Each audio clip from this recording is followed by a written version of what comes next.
Bien, queridos hermanos, podemos prepararnos a recibir la palabra del Señor.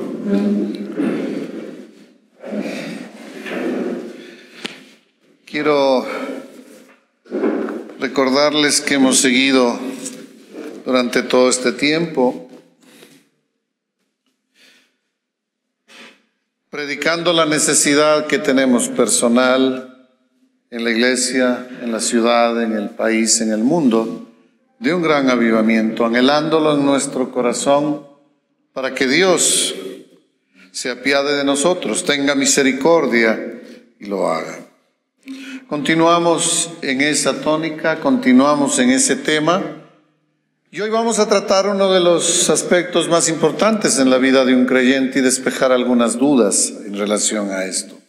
Yo quiero que usted venga conmigo, mi hermano, al Evangelio de San Mateo, en el capítulo 5 y en el versículo 1, dice la palabra del Señor así: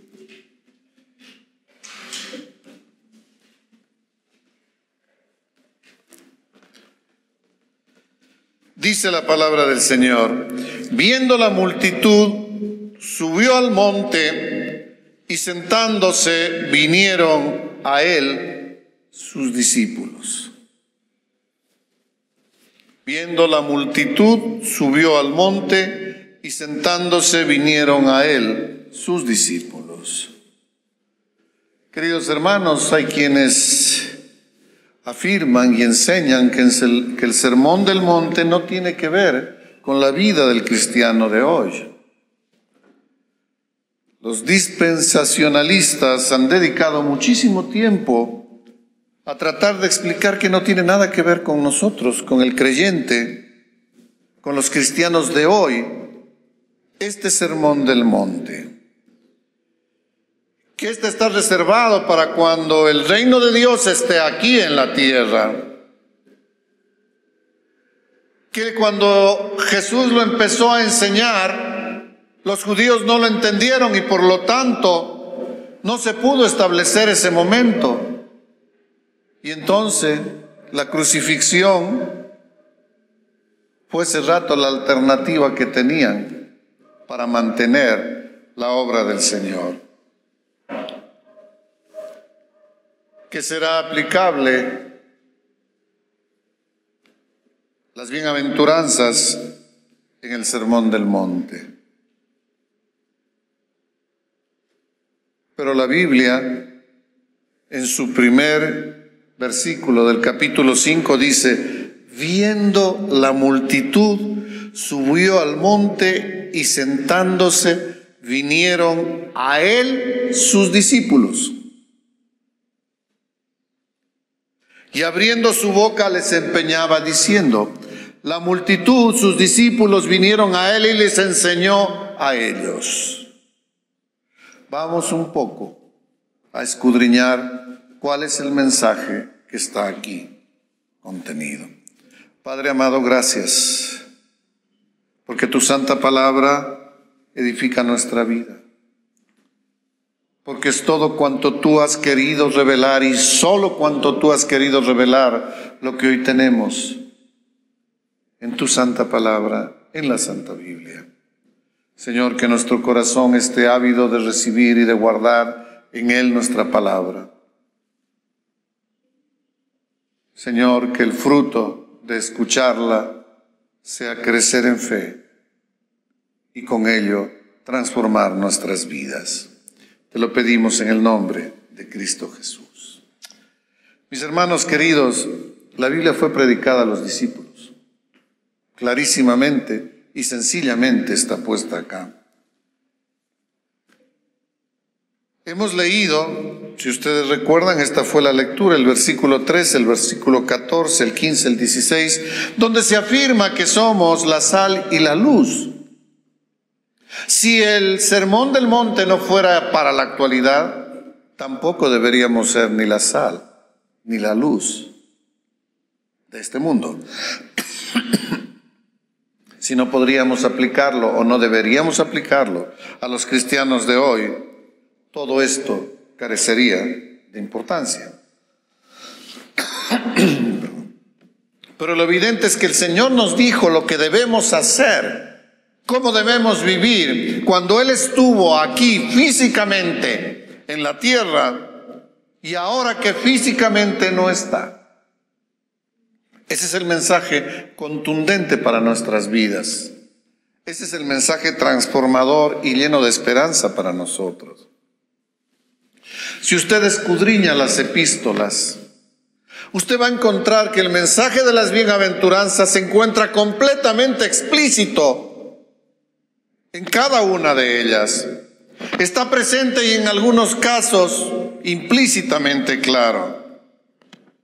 La pregunta es, ¿estas epístolas son para los cristianos actuales o no? Creo que la respuesta es muy clara. Es para nosotros, es para usted, es para mí, son para nuestra familia. Miren, quizás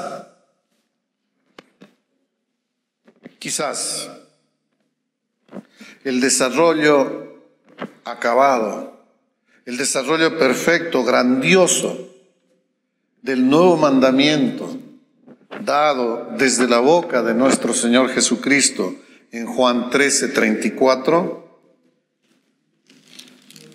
sea el resumen total de lo que dicen las bienaventuranzas. Juan 13:34, la bendita palabra del Señor dice esto: un mandamiento nuevo os doy, que os améis unos a otros como yo os he amado, que también os améis unos a otros. Quizás este amor es el que permite y resume la voluntad del Padre para cada uno de nosotros, para nuestra familia, para la vida en sociedad, que está expresado claramente en las bienaventuranzas. Por lo tanto, gracias Juanito, muchas gracias.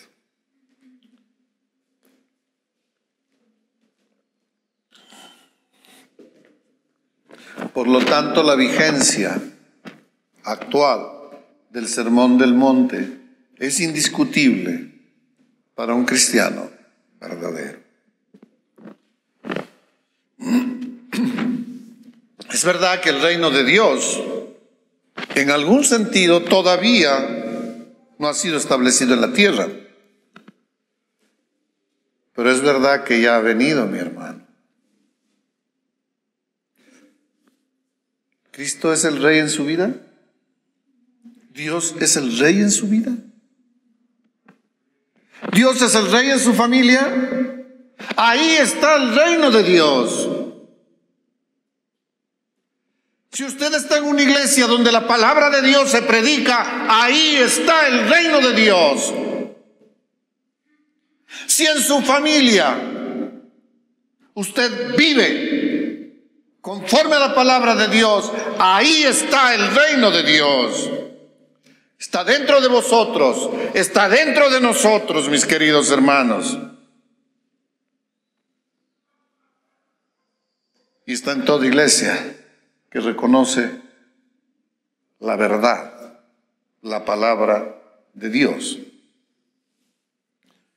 Donde Cristo es tomado como Rey, el reino de Dios está presente.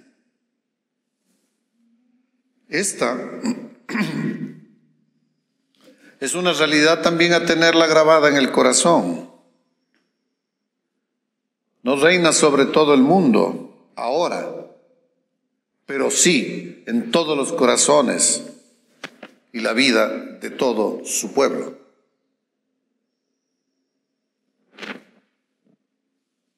El Sermón del Monte, por lo tanto, es para todo el pueblo cristiano, para usted, para nosotros.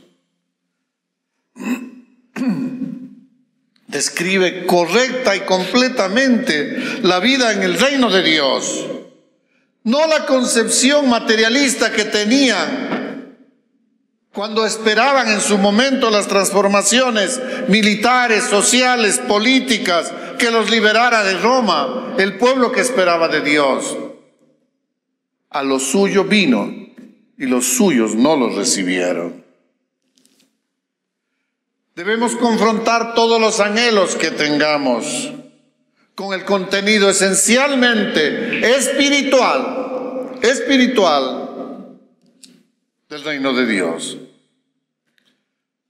Su enseñanza nos derriba, nos confronta, nos humilla,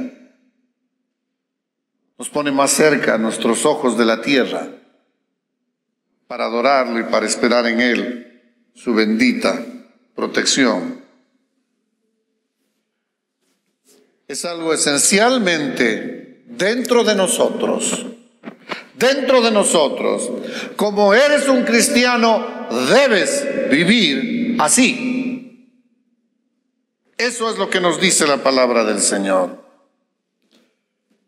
Y nos muestra la impotencia que tenemos para hacerlo. Mi querido hermano, sin el nuevo nacimiento, nada podríamos hacer. Porque su palabra nos lleva a los pies del Señor. Nada conduce, mis queridos hermanos, al Evangelio y a su gracia como el sermón del monte. Por eso vamos a tratar y analizar las bienaventuranzas de hoy en adelante. No busque las experiencias místicas como tales. No venga a las reuniones para emocionarse con la alabanza, para que su vida sea subliminada y envuelta en un espectro especial, en un submundo diferente de emociones, de circunstancias. Si de usted desea ser saciado, estudie el sermón del monte y todas aquellas experiencias. Si vienen de Dios, usted las vivirá.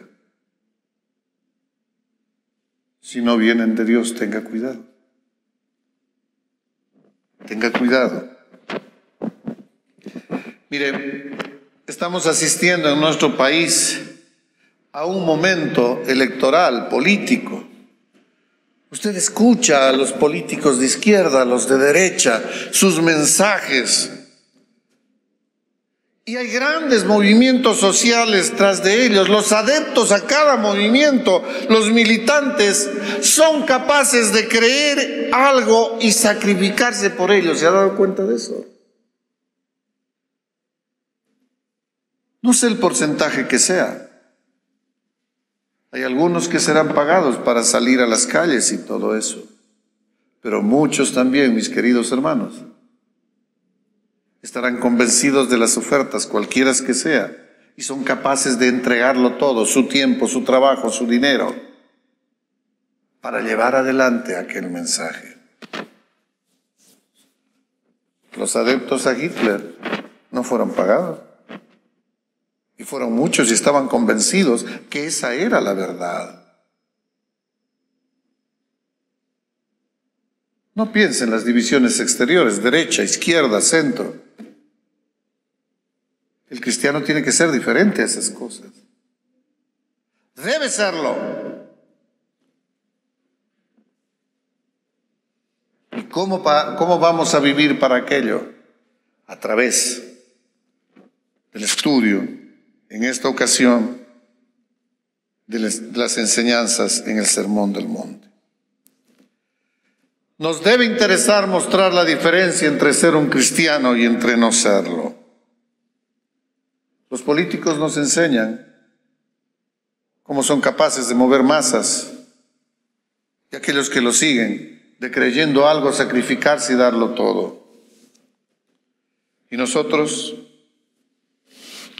debemos estar claros que poseemos algo muchísimo mejor, infinitamente mejor y mayor que aquello, Cristo Jesús en nuestras vidas.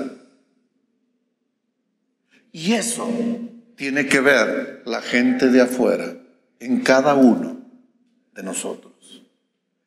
Eso es lo que debe ver en principio nuestro hogar, nuestro cónyuge, nuestra familia, nuestros padres, nuestros tíos, nuestros hermanos Y también en el lugar donde trabajamos, cómo estamos, dónde pasamos, dónde compramos.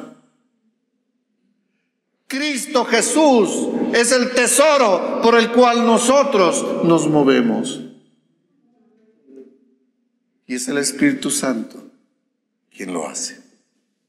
Mi hermano, por eso que el comunismo y las corrientes sociales ganan tanto espacio. Se convence de algo y trabaja por ello. Y nosotros los creyentes, teniendo aquello tan grande, teniendo a Cristo Jesús, nos cuesta trabajo entregarle todo lo que somos. ¿Qué tiene usted, mi hermano, que no le ha dado Dios?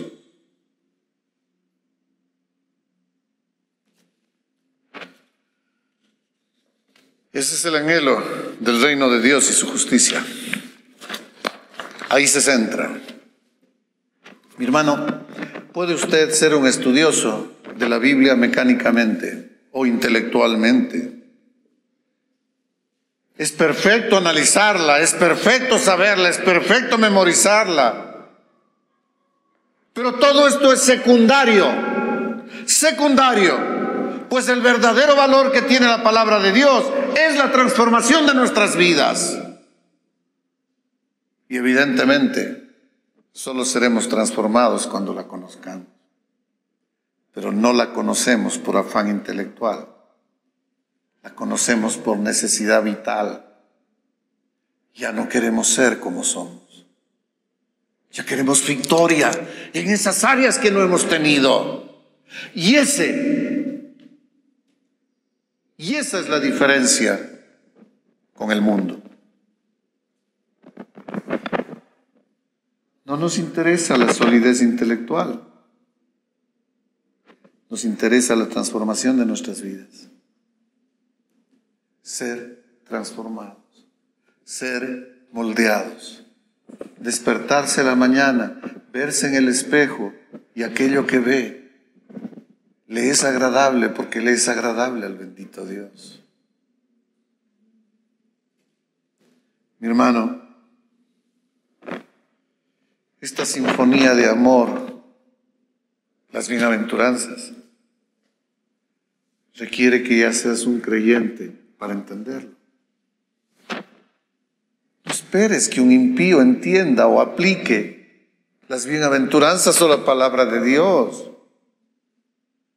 No le dice nada.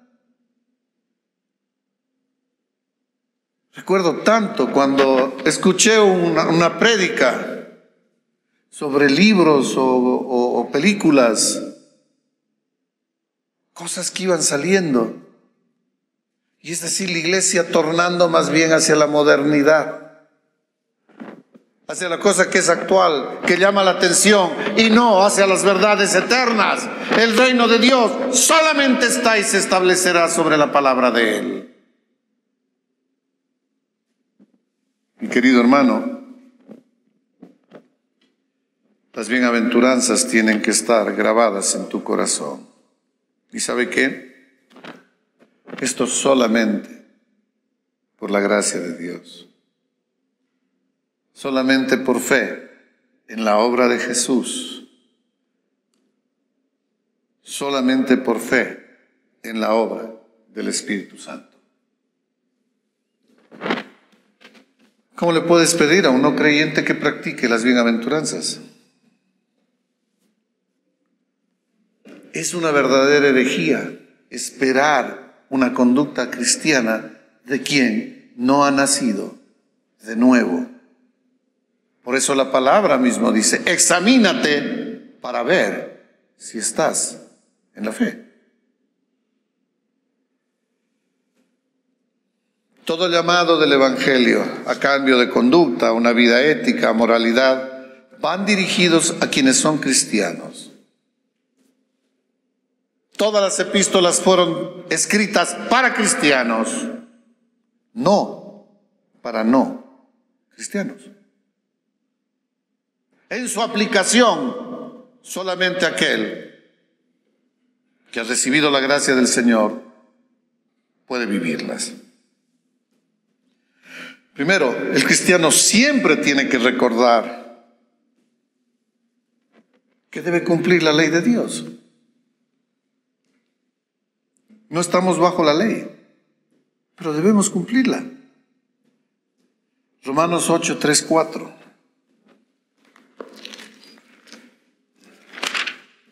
Dice la palabra: porque lo que era imposible para la ley, por cuanto era débil por la carne, Dios, enviando a su Hijo en semejanza de carne de pecado y a causa del pecado, condenó al pecado en la carne, para que la justicia de la ley se cumpliese en nosotros, que no andamos conforme a la carne, sino conforme al Espíritu. El Señor no vino a abolir la ley, vino a perfeccionarla, a cumplirla, a que pueda ser cumplida por nosotros. El segundo gran principio es que el cristiano siempre debe estar consciente de que está en la presencia de Dios. No hay lugar, no hay momento, no hay situación, no hay pensamiento que Dios no lo vea y lo conozca. Cuando usted confiesa un pecado, no le descubre una verdad oculta al Señor. Él estuvo cuando usted lo cometió. Él estuvo ahí. Él lo sabe. Quien necesita humillarse y reconocer su pecaminosidad es usted, soy yo. Él no necesita conocerlo, porque Dios está en todo lugar y todo lo sabe. Miren, nosotros debemos actuar a la luz de la relación íntima que tenemos con Dios. Y por eso ver todo lo que sucede en el mundo de una manera diferente. No somos de este reino, mis hermanos. Somos ciudadanos del cielo. No nos mezclamos con el mundo. Nos apartamos de él. Nos apartamos de él. Aquella oración de Cristo por cada uno de nosotros decía: aquí están los que me diste, ninguno se ha perdido. No te pido que los quites del mundo, que los apartes del mal. Se da cuenta, aquí es donde debemos estar, en este mundo, vivir aquí, en el seno de nuestras familias, en el trabajo, en la sociedad, apartados del mismo y mostrando la obra de Dios en cada uno de nuestras vidas, en cada uno de nuestros actos, de nuestro proceder, de nuestros pensamientos y de nuestras palabras y de nuestras acciones. ¿Cómo lo ven a usted en su barrio, mi hermano?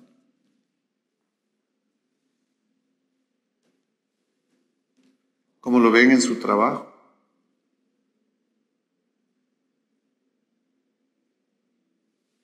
¿Está mostrando las virtudes del Señor? Usted dice ser un creyente.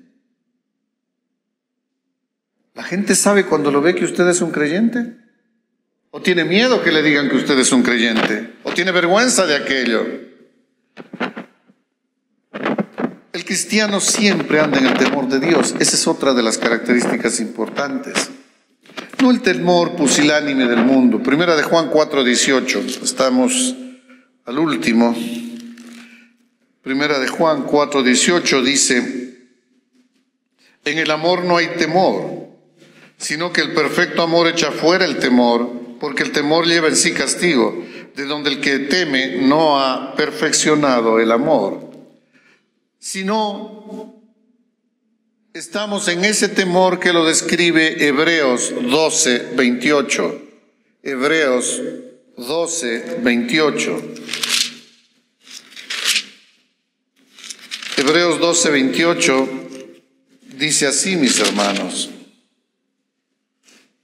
así que recibiendo nosotros un reino inconmovible, tengamos gratitud y mediante ella sirvamos a Dios, agradándole con temor y reverencia. El centro del temor a Dios es el amor a Dios. Es el amor a Dios. Es la obediencia a su palabra. Este es el centro del temor a Dios. Sobre todo, en este tiempo, mis hermanos, en que la preocupación del mundo y tristemente de algunas iglesias es solo lo superficial y lo voluble. Lo superficial y lo voluble. Segunda de Corintios 5:10.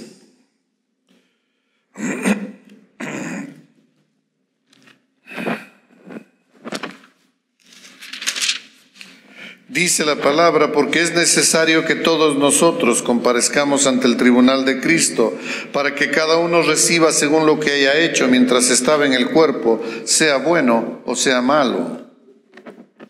Amamos tanto al mundo, mis queridos hermanos, que no queremos mostrar ninguna diferencia con el mundo. Y a eso le hemos llamado impactar al mundo. Conquistarlo para Dios. Y las estrategias de crecimiento han sacrificado las verdades fundamentales, los valores eternos, con tal de que la persona y el mundo venga a un sitio agradable. Quizás lámparas de luz roja, modernizarnos en los instrumentos, disminuir el tiempo del sermón, sobre todo, eso es fundamental. Pero aumentar el tiempo de la alabanza, pero no la alabanza en himnos al Señor. El rock, salsa he escuchado, no sé si perreo de esas cosas para alabar a Dios. Pero he escuchado todas esas estrategias, mis hermanos. Es decir, la palabra de Dios tiene que ser agradable para el mundo y para los mundanos. Qué triste realidad. La palabra de Dios es la palabra de Dios. No la puede adornar.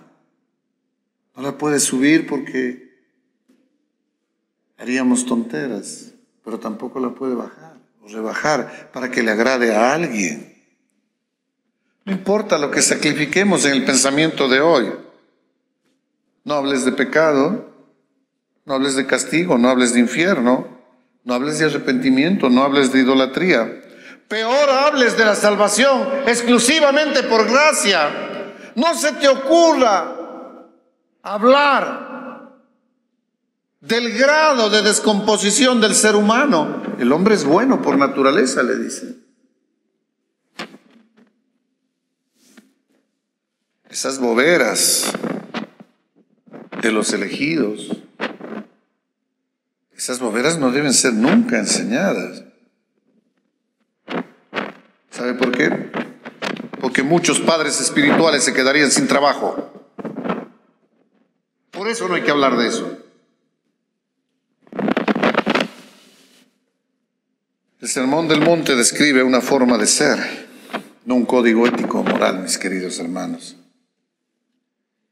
Si usted encuentra dificultades al examinar el Sermón del Monte, dele gracias a Dios porque está empezando a cambiar. Solo recuerde que su vida tiene algo malo en esa área, o está interpretando mal esa área. El Señor Jesucristo enseñó, imagínese el inicio, el primer versículo que leímos de esto, ese que está en Mateo 5:1. Transpórtese por un segundo a esa imagen que se dice: viendo la multitud, subió al monte y sentándose vinieron a él sus discípulos y abriendo su boca les enseñaba diciendo: transpórtese allá, mi hermano. Jesús abría su corazón. Jesús ponía todo su espíritu. Jesús amaba a esa gente y por eso le enseñaba la manera de vivir. Ese bendito privilegio lo tenemos hoy aquí. Con el mismo efecto. Porque es preciso que me vaya, dijo. Si no me fuera, no puedo preparar morada para ustedes, pero os enviaré un consolador. El Espíritu Santo nos muestra y nos lleva a todas esas grandes verdades. Entonces, debemos prepararnos a vivir el Sermón del Monte y el gran avivamiento que esperamos en la iglesia y en el mundo habrá iniciado. Muchos testimonios que escuchamos de gente que son brillantes, emocionantes, de experiencias vividas, no deja de ser mundano. ¿Sabe por qué? Porque no nos muestran a hombres y mujeres temerosas de Dios, sino parecen jactanciosos y llenos de autoconfianza.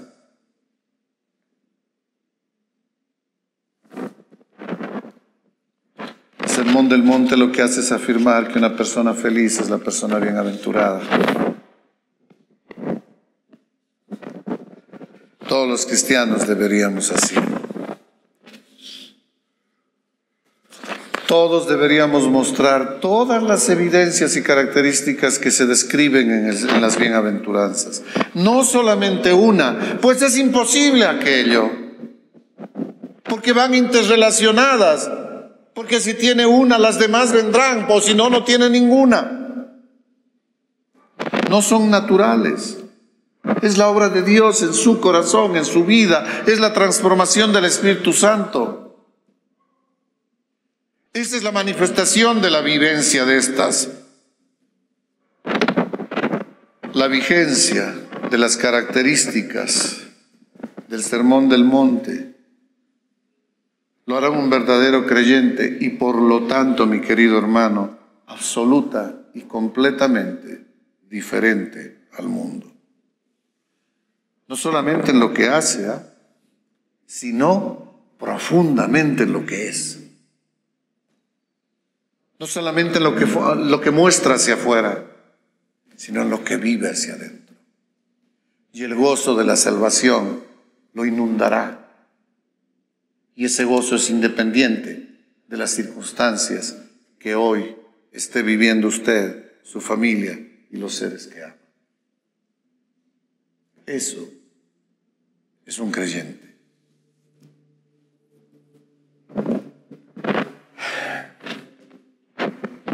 El mundo impacta a la iglesia, porque la palabra de Dios debe ser atractiva ahora para el no cristiano. Y el resultado de esa falsedad ha sido una semejanza con el mundo, desde los púlpitos. Nosotros deberíamos anhelar ser parecidos, ser transformados cada día más hacia Cristo Jesús. Hacia Cristo Jesús. Por lo tanto, el cristiano y el no cristiano son absolutamente diferentes. Mi hermano querido, este es el marco en el que vamos a empezar a analizar las bienaventuranzas. Y no lo hacemos para demostrar integridad intelectual o para creer que tenemos grandes conocimientos. Mi hermano, lo queremos hacer para mostrar transformación en nuestra vida. Todo lo demás no es malo, es bueno. Es muy bueno el estudio, la memorización, la vivencia, es lo fundamental. Y esa vivencia solo viene por la gracia de Dios a través del Espíritu Santo. Y esto por fe, no por obras, para que nadie se gloríe. Queridos hermanos, quiero contagiarles del entusiasmo que tengo, porque hay tantas áreas en la vida mía que deben ser transformadas, que deben ser revitalizadas, que el empezar desde hoy el estudio de las bienaventuranzas me alegra infinitamente, me llena de esperanza, me llena de gozo. Y es importante que usted también, mi hermano, sienta aquello. No anhele venir a la iglesia para ver y tener la experiencia espiritual o estratosférica que algunas personas vienen. Venga para que la palabra de Dios transforme su vida, mi hermano. Y entonces seremos verdaderos creyentes. Nuestra oración en este tiempo, mi hermano, que estas verdades bíblicas toquen su corazón, derrumben aquellas murallas culturales, intelectuales, de conocimiento, de tradición que hemos tenido, para que sea instaurada la verdadera palabra de Dios en el corazón de cada uno de nosotros. Y si quiero no terminar, no concluir pensando en aquellos familiares que se encuentran enfermos, que se encuentran lejos, a quienes el deseo que sentimos nosotros en el corazón de su bienestar y de la vigencia de la palabra de Dios vaya acompañado también de una oración para todos ellos. No deje de orar. Usted tiene familiares que lo necesitan increíblemente. Todos lo tenemos, ¿sí? Así que le damos gracias, mis hermanos, por este momento tan lindo de compartir la palabra de Dios. Tenemos que elevar al Señor nuestros corazones a través de sus himnos, de su santa palabra mostrada en la adoración, en el canto, en la alabanza. Así que, hermanos, terminemos esta prédica sumándonos y orando por un momento por aquellas personas que no están acá, que amamos, que desearíamos que estén, por aquellos que ni siquiera conocemos y Dios ya tiene un lugar, una silla para estos acá y nosotros no hemos llegado con el mensaje hacia ellos. Démosle gracias por la salud de todos aquellos familiares que hoy no están acá y que la necesitan. Padre amado, gracias por tu bendita palabra, Señor. Gracias por humillarnos ante ella, por mostrarnos que nada somos, Señor, por mostrar nuestra ignorancia. No queremos conocimiento intelectual, Señor, queremos vigencia y vida, transformación a través de tu palabra, vida en aquello que tú nos dices en tu palabra. Padre, pero también queremos un segundo orar por aquellas personas que hoy se encuentran en el lecho del dolor, Señor, por cualquier enfermedad, víctimas de esta pandemia, Señor, víctimas de enfermedades, no esta pandemia, mi Dios, cuya esperanza está exclusivamente en el médico perfecto, el único que existe, el único verdadero, el todopoderoso, el aquel que quiere y puede devolver la salud. Oramos por todos aquellos, oramos también por todos los hermanos que anhelan recibir tu palabra, Señor, y ya les tienes un lugar acá, que podamos llegar hacia ellos para invitarlos y para traerlos. Que tengamos denuedo en todo cuanto hacemos, pero fundamentalmente en mostrar tu palabra en la vida de cada uno de nosotros. Señor, te bendecimos, te adoramos, te damos toda la gloria y toda la honra en el nombre precioso de Cristo Jesús. Mis hermanos, alabemos al Señor.